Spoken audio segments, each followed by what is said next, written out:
Hello, I'm Phil Svitek, 360 Creative Coach, and welcome to my review of Free Guy. The first part will be non-spoilers, the second part will be spoilers. I will give a warning ahead of time so that way, if you don't want the spoilers, you can tune out, and that's totally fine.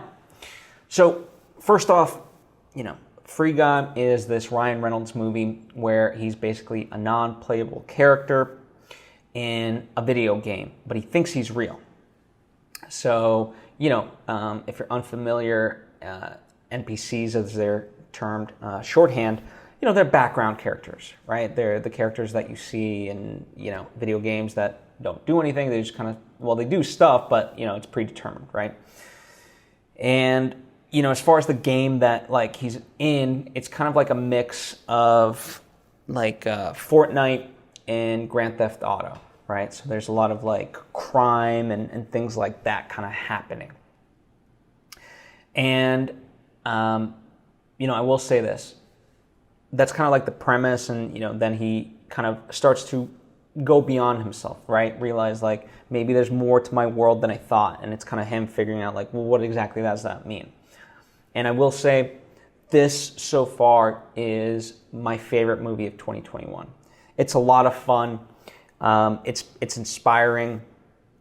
It asks kind of deep questions all at the same time. It's just a blast from start to finish. I really, really love it.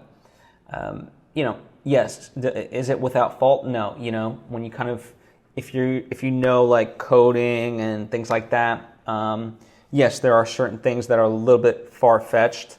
No different than certain sci-fi movies extend the logic of science to make the thing work. But the internal logic of the movie makes sense, and you go along with it. And for me, it had internal rules for its own virtual world as well as quote unquote the real world.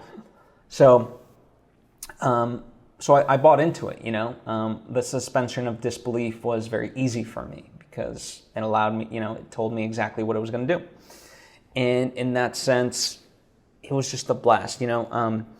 Very early on, you get this girl. Her avatar is named Molotov Girl, and she's after this video cartridge because it will reveal this part of the game that was essentially stolen.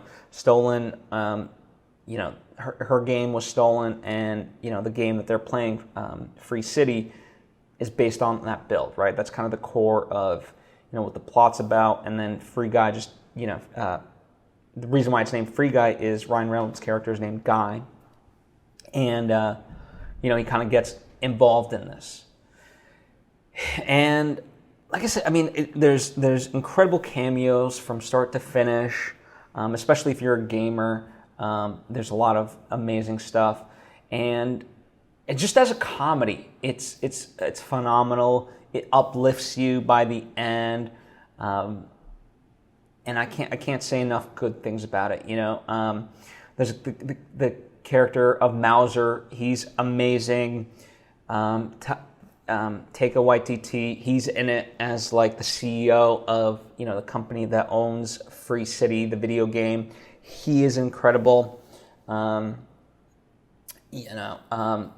guy who plays Keys, he's also incredible, and he's from Stranger Things, so he's an actor you'll recognize.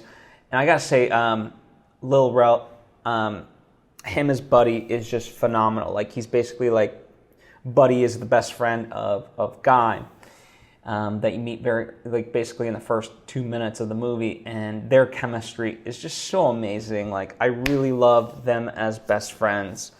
And so, just the casting itself is phenomenal, and everyone knocks it out of the park. Amazing cameos throughout. I'm not going to name all of them because I don't want to spoil some that come. But, man, really, really incredible. So now heading into spoiler territory, so warning right there. I was blown away by this ending.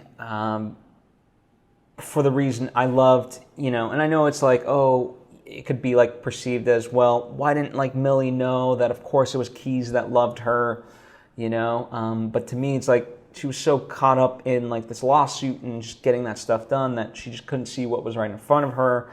And the way Guy tells her, like, I'm a love letter written by somebody, but the author is out there. And like that, to me, like just that speech itself was beautiful. And then seeing them come together, I mean, the one thing I had, like, I wish they didn't like straight cut to black. I wish like we saw them kiss and just give me a couple extra like seconds of that, because it's just it's a moment you've been building towards. But then of course you feel bad for Guy, because he actually did fall in love with Molotov Girl, but she's a person, so she can't really be in love with like this artificial intelligence. And so the fact that like the movie ends, with him and Buddy and their friendship, like it just gave me all the feels. Like I really loved it. I thought it was amazing. And this part of it, I maybe should have talked about in the non-spoiler stuff, but I love the use of music, as part of its comedy beats. Like when Guy is running away from Keys and Mauser, and then we get like, I came in like a wrecking ball, but then he doesn't, then he falls. Like there's just so many great visual gags that I absolutely enjoy. And the whole sequence of like Guy leveling up was just so pure and genuine. And like that's part of it. Like I love the message of, why can't we be just good guys? Why is the default, like, if we could do anything, right? And I've kind of talked, like, this is why it really resonated with me, because I've talked about this idea of, like, what does it mean to be free, the cost of freedom, and so forth. And, a lot of times, it's almost like we're an angry kid that comes home and our parents are yelling at us and like, you're grounded, and like, I want to be free to do what I want. And it's like, free to do what? You just want to go out, stay all night with your friends, get drunk, do stupid stuff, And so, like, Free City is an example of that. It's like, this is a world in theory without consequences. And it's like, we're doing bank heists, we're like hitting people in the faces, shooting people, yada, yada, yada. And it's like, why is that, why couldn't we aspire to something greater? And like, that's what kind of unlocks within Guy, and then he spreads that to the other NPCs, and to me it's a beautiful message. That's what I love about it. And I love like the various references. Even like Ryan Reynolds, he was just in awe of how many like Disney references they were able to put in, like with Star Wars, with Captain America, and all that. And of course, it makes sense, right? It's 20th Century that did this movie. In fact, I had a friend that worked on it in the accounting department, but still nonetheless worked on it. And, she works with 20th Century, and so, they're under the umbrella of Disney, ultimately, is the point. But, visually it's so arresting, like, the idea, like, there's just always so much happening within a frame, right? Because you're in Free City.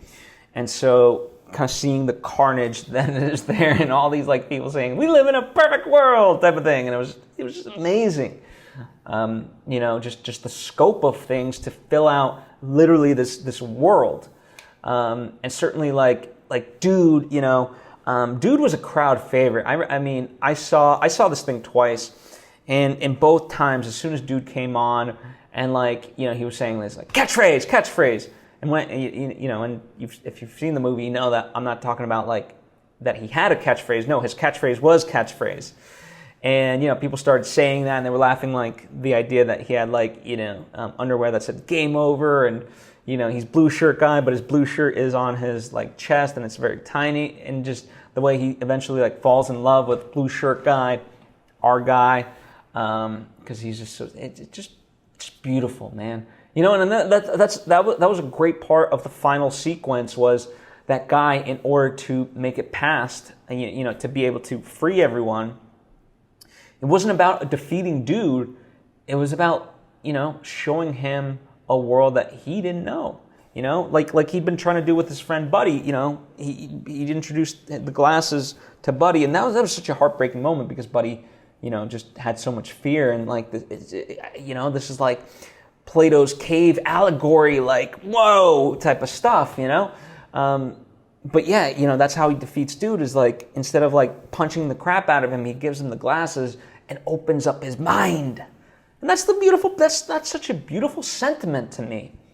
You know, and yeah, I loved it. And even just Mauser and Key's friendship, the fact that like they do come together in the end, and Antoine being the kind of dick that he is, you know, you kind of imagine everyone else within the company quit, and the fact that, you know, fans around the world aren't buying Free City 2 and so forth, like that's, you know, it's just a feel-good movie, feel-good blockbuster, and I loved it for those reasons. I think we very much need a good escapist movie nowadays, and this one definitely, it's going to be one that I remember. You know, it will be, and that I'll want to revisit. So kudos to them. Truly wonderful job, and truly appreciate it. But I've spoken enough about it. I would be very... Oh, one last thing. The Channing Tatum part, amazing, right? You know, with him as the avatar, but then of course the kid with the bomb, you know, on the thing, and just so many great moments like that. But yeah, Channing Tatum, he, you know, blew it out of the park, as well as everyone else. So that was my final thought. But curious to know what you thought of it. You know, let me know down in the comment section. Hit me up on social media. You know, did you like it? Did you not? What about it did you like? What about it didn't you like? Let me know. I'm very curious. You don't have to agree with me, or maybe you do. Whatever the case may be. Thank you for taking the time to tune in. I appreciate you. Hope to see you next time.